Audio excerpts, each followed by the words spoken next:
Hola, ¿cómo estás? Hola, buenas tardes.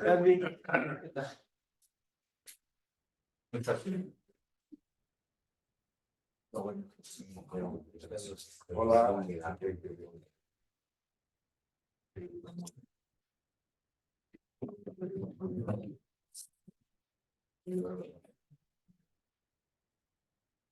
Allí hacer algo, pero luego que no, es bueno, es bueno,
yo voy a ver de qué es.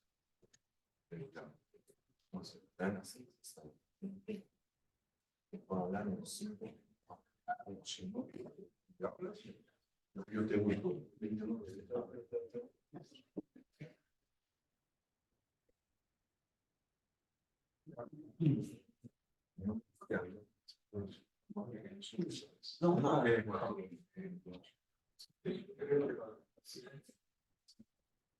sí.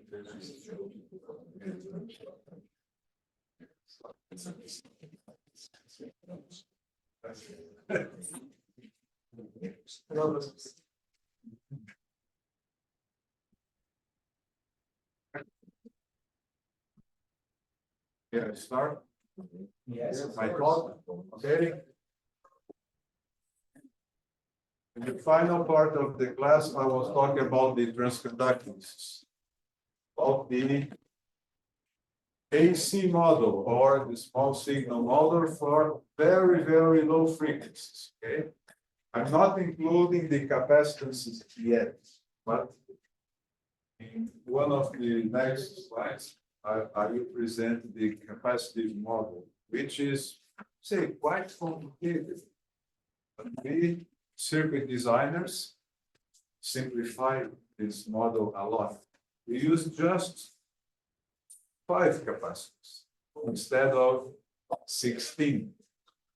This is very good because the real model of the MOSFET has 16 capacitors, but only 9 of them are independent.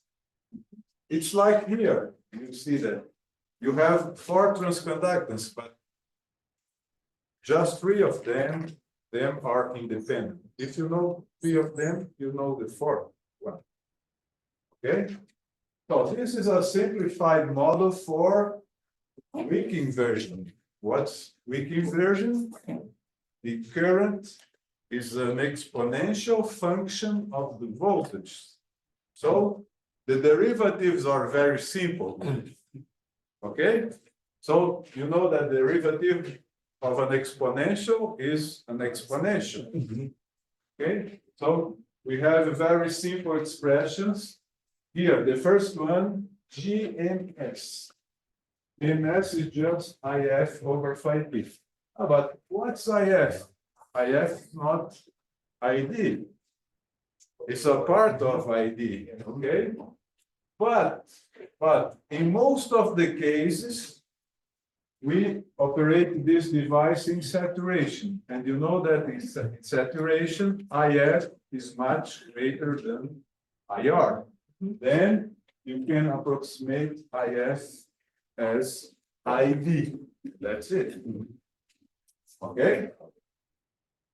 Okay, let's go back to this figure again. You know that for saturation, this current is almost IF. Okay? And then IF is a function of VG and VS. In this example, both VG and VS is equal to 0. Because VB is also equal to 0, right? So in this picture, you have both VG, VS, and VB equal to constants, right? Okay, so you know that IF is a function of VG and VS. And as I told you before, when you have a curve like this, you can infer the value of IF from this figure, okay? So IF at this point or IF here is the same. What happens when VDS equals 0? Both IF and IR have exactly the same value, okay? Now, okay, this is GMS. Well, what's GMD? GMD has two terms. One is similar to GMS, okay? But when you move from the triode region to the saturation region, this is kind of a imaginary separation between these two regions. There is no clear division or clear separation between these two regions, okay? But let's call this region here triode. The current changes a lot with VD, but here you have just a small change of the current with the drain voltage. Okay, but in case the transistor operates in this region here, the dominant term will be IR over phi t, okay? For the calculation of GMD. What's GMD? Oh, GMD is the derivative of ID with respect to VD, right? So, what's GMD? GMD is the slope of the curve. You have one GMD here, another one here, another one there. GMD is the slope of the ID versus VD characteristic. Okay. But you know that when the transistor operates in saturation, this IR becomes very, very small. Then, in most of the case, the dominant term will be sigma versus times Gm. Okay? This is a consequence of the exponential dependence of the drain current on the threshold voltage, because the threshold voltage is dependent on the DIBL factor. We have another term here, but in this case, this is 0. The SB equals 0. So this result is just a consequence of this dependence of the threshold voltage on the drain to both. Okay. So you have two terms. This one is the most important in the triode region. But somehow around this point here, maybe you have a combination, you need a combination of the two terms. It's, well, you should calculate or you should simulate something like that, to know what term is important, right? All right. What's GM? GM is a combination of the source and drain transconductance. So in most of the cases, you can use just this relationship here And in general, or in saturation, this coefficient is much greater than this one. But for the general case, you have this formula for calculating the transconductor. So look here. What happens when ID equals 0? ID equals 0, then GM is equal 0. Let's interpret the meaning of this. What if you change VG? What? GM is BID, BVG. Right? So what happens when you, for example, increase VG? You have another curve such as this one. But the current doesn't change if you operate the transistor with VDS equal to 0. If VDS is equal to 0, ID is equal to 0. So at the origin, at VDS equal to 0, GM is always equal to 0. And GMB is always equal to 0 as well when ID equals 0. Okay? All right. So this is the simplified model for the case of subthreshold region, right? Or the weak inversion, or when the transistor has a current which is exponentially dependent on the voltage.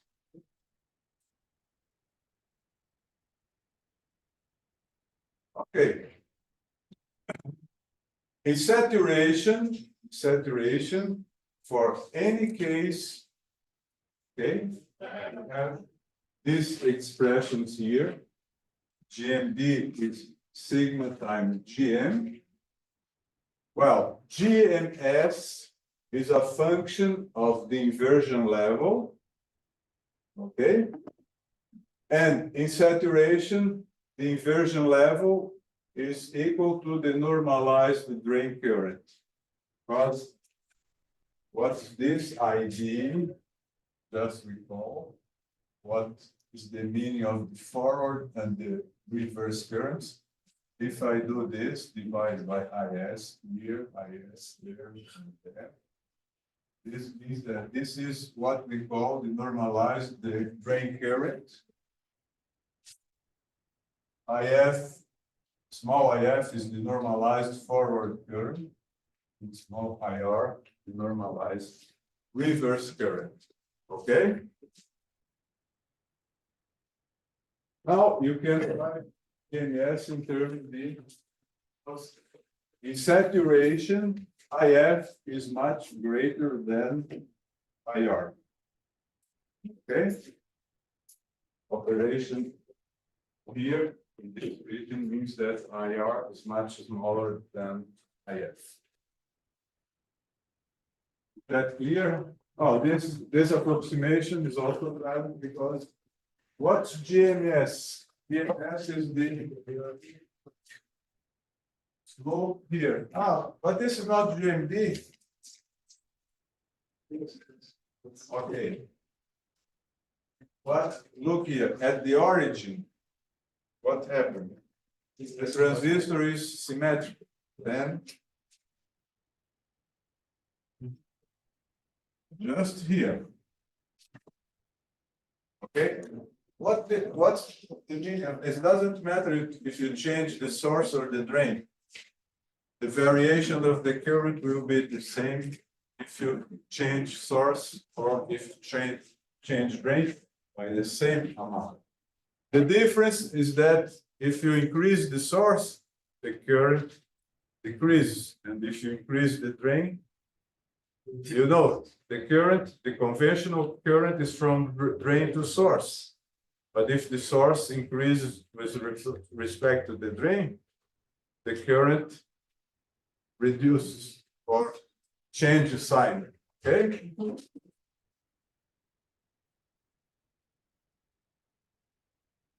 We have a lot of these equations in a lot of designs. They are very useful because you can see that, oh, you have a dependence here on the inversion level. You have here 2 degrees of freedom. One is the IS. You know that IS is, this is a technology parameter, N times W over L. This is a design parameter. Designers, they can choose the channel width, the channel length. Okay, and the other parameter is this one here. What's ID? ID is the drain current over IS. Okay, so you have 2 design parameters, IS and ID. Okay. I showed yesterday at the very beginning, or Wednesday, I don't remember again, but there was an example of an amplifier, and I showed that now you can exchange here silicon area for current, for power.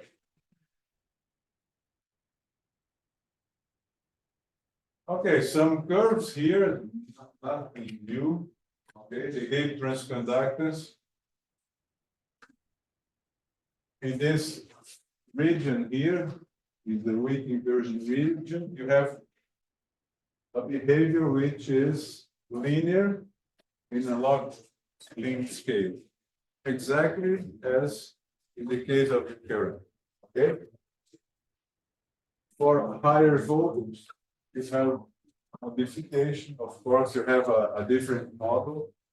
You have the square law model, and the curve changes according to this picture. Okay.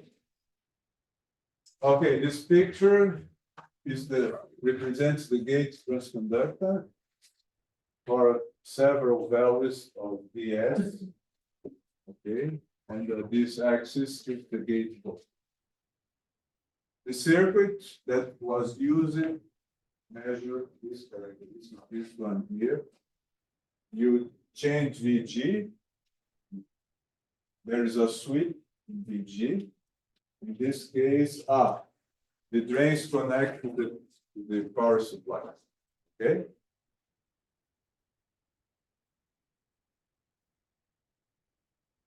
Okay. This is another curve, which is the GM over ID, or if you want, GMS over IF. Okay. And the theoretical curve is this one here. A solid line in this picture. These symbols here represent measurements. Okay. This is for a transistor in saturation. Okay. And for 2 technologies, both for this technology, this is not a very old technology because the oxide thickness is 28 nanometers. The minimum channel length for this technology is around, I would say, 1 micrometer. This is a node technology. But we choose 25 micrometers of channel length. And the second technology is the oxide thickness is 5.5 nanometers. And in this case, the technology, I suppose, is 180 nanometers. There is a rule that we apply. The channel length, the minimum channel length is around 40 times the oxide thickness. This is a rule of thumb, approximate. Okay, it's not exact, but it's an approximation for the calculation of the minimum channel length. All right. So this these symbols, well, follow the theoretical curve very well. We measured these devices, I don't know, 30 years ago, almost. I don't remember exactly, but around 30 years ago. Of course, we have to do this for current technologies. I don't know if the symbols or the experiment will fit the theoretical curve so good as it fit. May I go on? This is a summary of the model. Okay. This is just a summary of what we have. One of the parameters is the specific current. Okay. The other one is here inside the pinch-off voltage. You have VT. Okay. You have also N here, or N.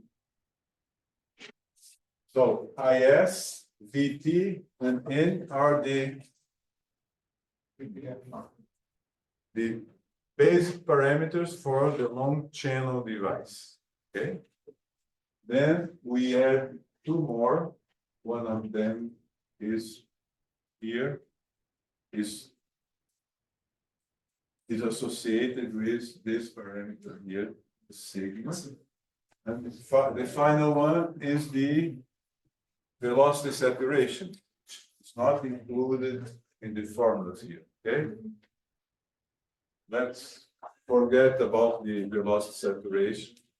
Let's say that it's not important here for our course, but it's really important for the model, the transistor model.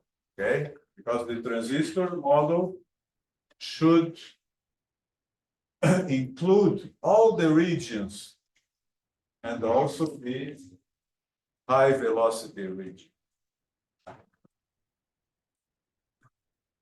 Okay, this sometimes you use approach for the drain transistor similar of what we use for bipolar transistor.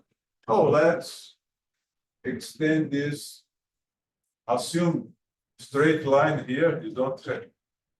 You seldom have a straight line here, but let's assume that's a straight line. Okay, you extend this line down to a voltage which we can call early voltage. Right. And this is just a mathematical method, so it doesn't have a real meaning. It's not associated with the physics. In the case of the bipolar, you sometimes calculate this early voltage in terms of phase rate modulation, because this is associated in the case of bipolar with a phenomenon which is called phase rate modulation or early effects. This is important about the gate transconductance. When the gate voltage is very, very high, you have a saturation of the value of GM, because this factor here, which is the saturation velocity. At a certain point, if you increase the drain current and increase through the increasing of the gate voltage, you will not get an advantage in terms of the transconductance, because this value will saturate at a certain value, which is given by this expression, which depends on the oxide capacitance and on the saturation velocity. Okay? So the way to increase here the transconductance at high currents, high voltage, is to increase this guy. But when you increase this W, you also increase what we call capacitance. And you don't get any benefit in terms of frequency, because the frequency is, here, frequency is related to a transconductance over a capacitance. If you increase this and this by the same amount, the transition frequency doesn't increase. Okay? But this is just first order analysis. Okay. Oh, wow. Wow. Sorry. Okay. Let's talk about capacitors now. Okay. There was a big problem with capacitors in the 1970s, 1980s, and finally, some professors and students find out the solution to the problem. The problem was as follows. Transistor has a channel, this slide here. And now assume that you are not in very low frequencies. And then you have a changing sign here, and another changing signal here, another signal here. And they, well, you have signals up and down. So, hold on. What happens here? Just remember, let's assume that the source is at a constant voltage, but the drain is changing. Well, when the voltage here changes, somehow you change the invergent charge density in the channel. Oh. Where does this charge come from? From the source or from the drain? How do you know? Oh, maybe 1/2 from each side. I don't know. Okay, that was the problem when they started to model the transistor. How to model the capacitance. This one is easy. This is not a problem. This is also not a problem. But the problem is that you have a communication between this terminal and this one. They both are connected to the channel, the electron channel. So the problem was unsolved until the end of the 1980s. What was the situation before these professors and students found out what should be the model? Oh, the problem, they just model like this. Oh, let's put 1/2 to the source and 1/2 to the drain. Assume that, oh, the charge changed 1 coulomb along the channel. Let's put 1/2 for the source. Oh, if the transistor is in saturation, let's put, well, 2/3 of the charge variation to the source and 1/3 to the drain. Okay, but the problem is that this model didn't conserve charge. You see, when you put something around this device, you need charge conservation. All the charge entering the device, the sum of this charge should be 0. You need charge conservation. Oh, if the channel changes the charge, because it comes from somewhere else. Okay, so the charge was not converged. Then this Professor Dutton in Stanford, and I suppose 1 or 2 students found out how to model this partition of charge between source and drain. Okay, okay, this is the picture of the transistor seen from the top. This is the gate charge. And they modeled, okay, the capacitance, and they discovered how to model this phenomenon, how the charge is injected into the channel, how much comes from the source, how much comes from the drain. Okay, this was the big problem. Let's assume that this is our transistor, drain, the source. There's one current that we have analyzed so far. this red line, this current is same as this one. Now, if the charge in the channel change, is because something happened. Something has changed also in the source and drain terminals. So I'm here represented how much charge is coming from the drain, how much is coming from the source. Okay. All right.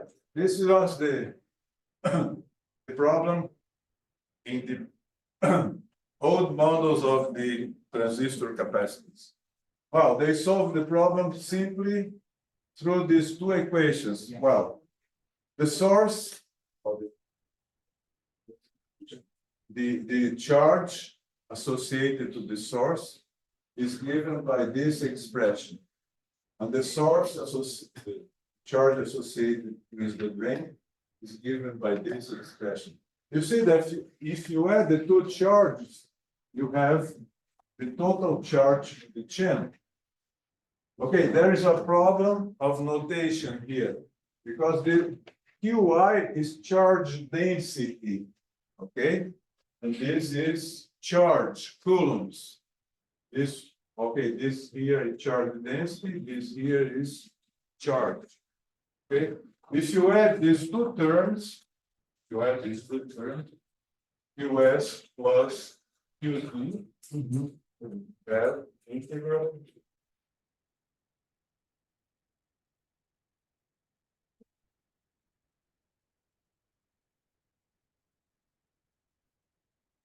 Okay, so what's this? The integral from source to drain of Qi dy. This is the whole charge associated, maybe a W is missing here. It's the whole charge associated with the transistor channel. This W. What's Qi? Qi is charge density. If you multiply by W, L you have. Okay, this is one. This would be for the uniform charge density. That's. Oh, this integral is the charge in the chain. Okay.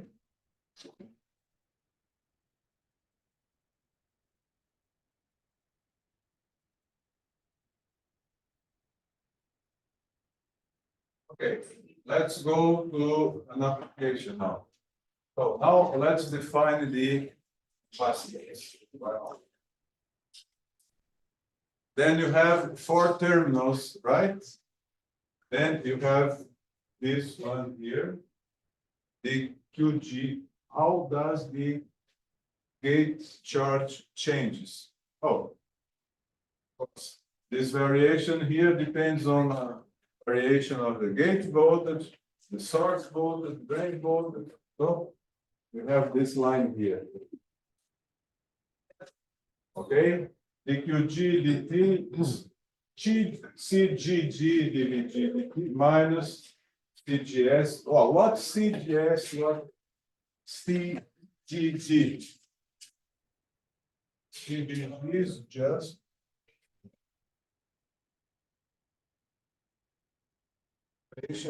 the gate charge in terms of the gate voltage, right? The second one, CGS, it's minus DQD. This is similar to the semiconductor. But you see that there is a sign here. Okay, it's like in a simple capacitor. Let's go back to the simple capacitor.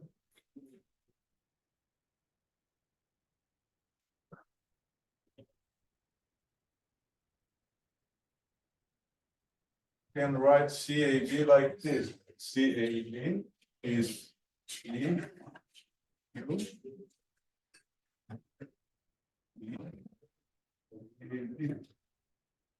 Let's call this QA and this is called QB. Okay, but this charge here is the image of this one here. So instead of writing CAB as dKA dVAB, I can write it like this. CAB is minus dQB dVAB. Because this charge here is the image of this one. Of course, with a different sign. Okay? So that's the reason why you have a minus sign here and here and there.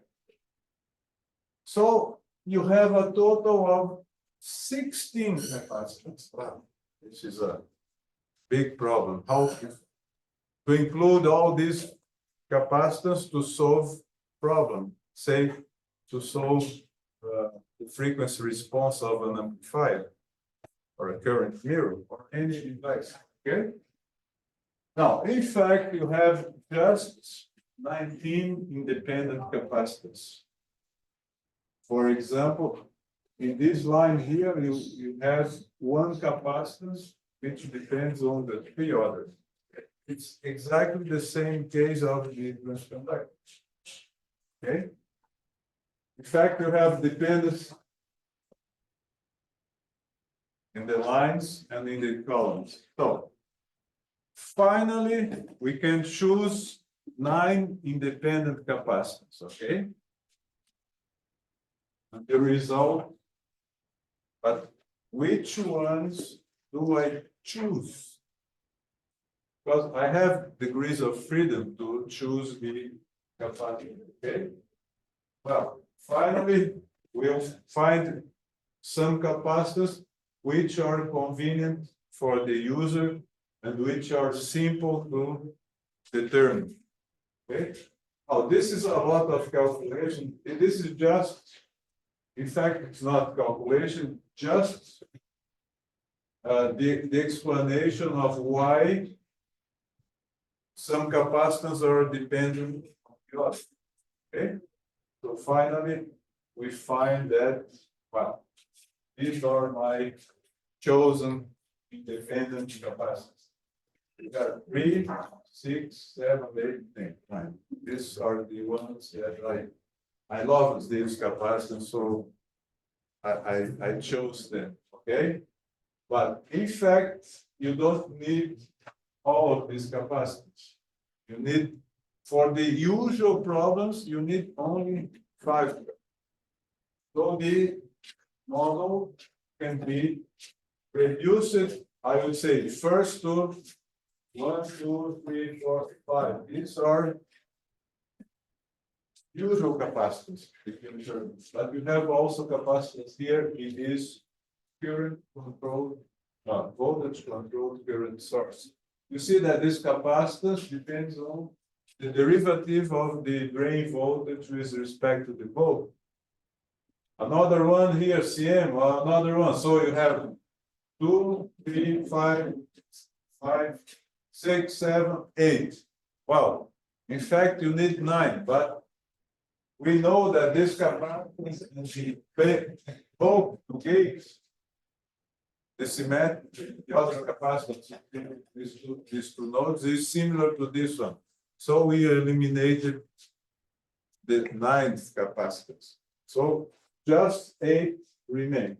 But in most of the cases, what's this here? CSD, DVD, DP. You remember that. Let's take one of those terms. Plus C, DV, let's say DVG, DT. I can write in the frequency domain this expression, Gm plus J omega C VG, right? This is the expression in the frequency domain. And you see that if Gm is much higher than omega C, then you can just remove this term. Okay? That's the reason why we generally don't use all the capacitors that are needed in a complete model. Okay? it's for frequency reasons, because we usually don't solve frequencies. We don't solve this problem for very high frequency, okay? Then, after removing this, what we call transcapacitance, we finally find the model, the AC model that is appropriate for solving almost all the AC problems or problems associated with what we call small signal device or small signal analysis.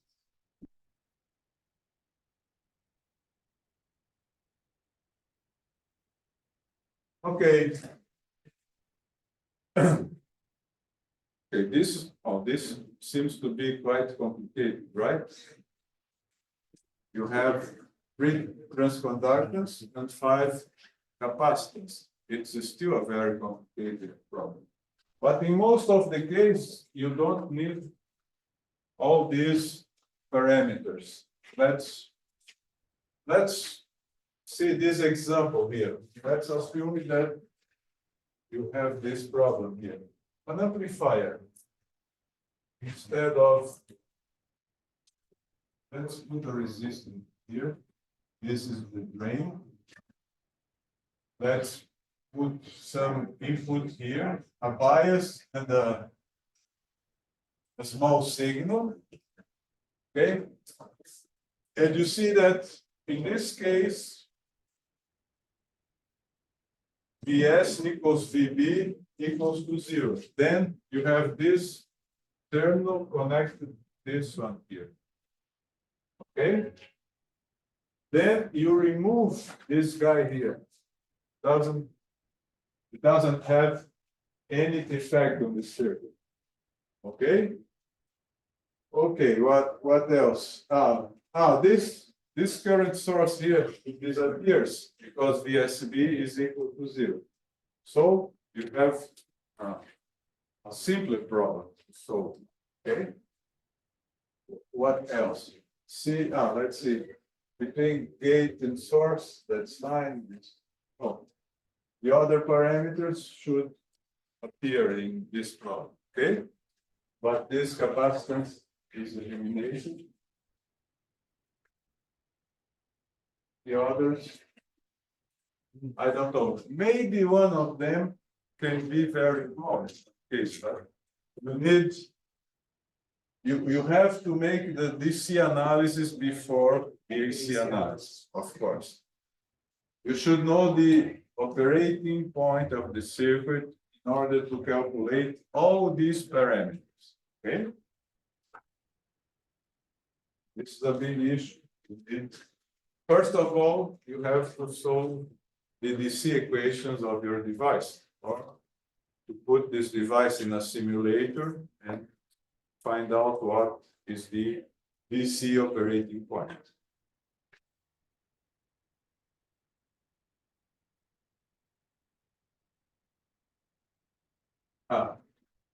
This is an example on how to apply the. This is a fictitious circuit, not a real circuit.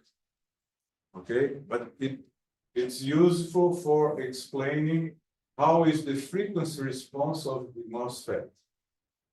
Under this condition, this is a current source, but this is an AC current source. It's not a DC current source, okay? You have a short circuit between drain and source, and assume that you have an ammeter here, which measures the current, okay? Of course, you cannot configure this circuit like this. Something different to do this. For example, you need bias here. This is a, say, ED. So you need a meter here, measure the current. And how to insert that AC current? First of all, you need some bias of the gate voltage. After that, you need some way to inject an AC current into this device. This is not quite this because the input of this device is capacity. Okay, but you can devise a method to generate a current which, instead of coming here, comes to this capacitor. But of course, you need frequency here. Otherwise, all the current will flow through the resistance. So let's say this would be acceptable for frequency, high frequencies, or for frequencies in which this impedance is much lower than this one. Okay, so you need something here. Let's say, let's put here a source, IG, but the frequency should be such that the current that flows through this resistor is almost negligible as compared to this one. So let's assume that we have a perfect circuit limitation, okay? But this would be the way to measure the frequency response of the MOSFET. Okay? What about the model? Oh, model would become so simple. I removed here the components which are not used in this configuration because VSB is 0, right? VDD is also 0 for AC. This capacitor, oh, gate to drain. What? Oh, this is connected to ground. Okay. CBD. Bulk to drain. Oh, drain is connected to ground. The bulk is connected to ground as well. So you have a lot of components which are useless in this configuration. So if you analyze this circuit, you have a response such as this one. Okay. Approximately. In fact, we should take into account that CGD, which, because CGD is in parallel with these two guys. Okay, not in parallel because it has an effect here. There is this current zone. But for the input impedance, it's in parallel with this. And it provides the current. Part of the current here comes through this CGD. You have some way for the current to flow, right? This IG is divided here. Part of it comes to this capacitor, and part comes to this one. Okay. For practical purposes, let's assume that in saturation, this CGD is negligible. This is not true, but the analysis doesn't change too much. Then you have what we call the unit gain frequency.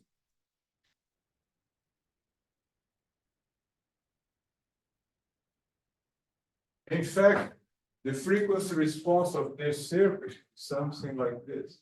ID over IG.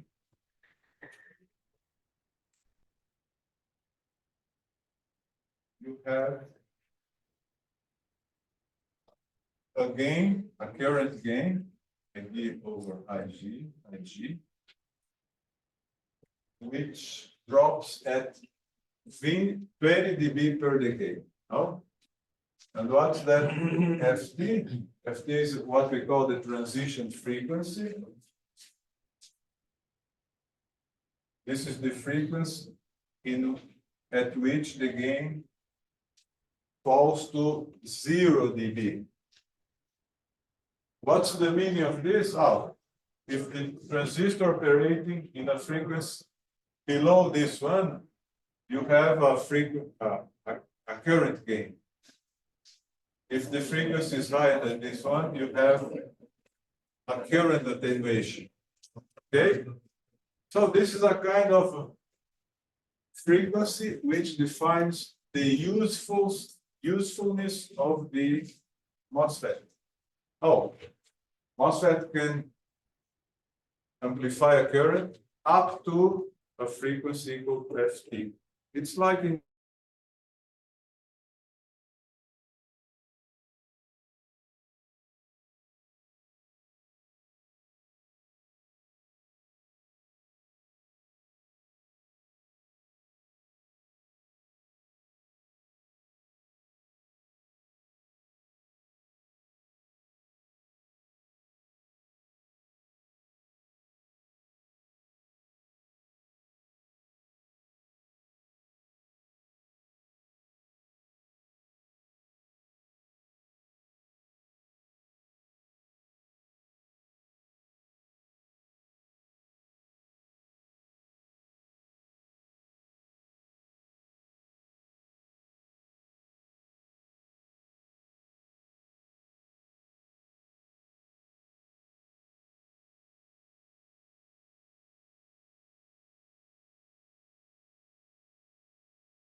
tempo estimado no engarrafamento, 31 minutos. Siga.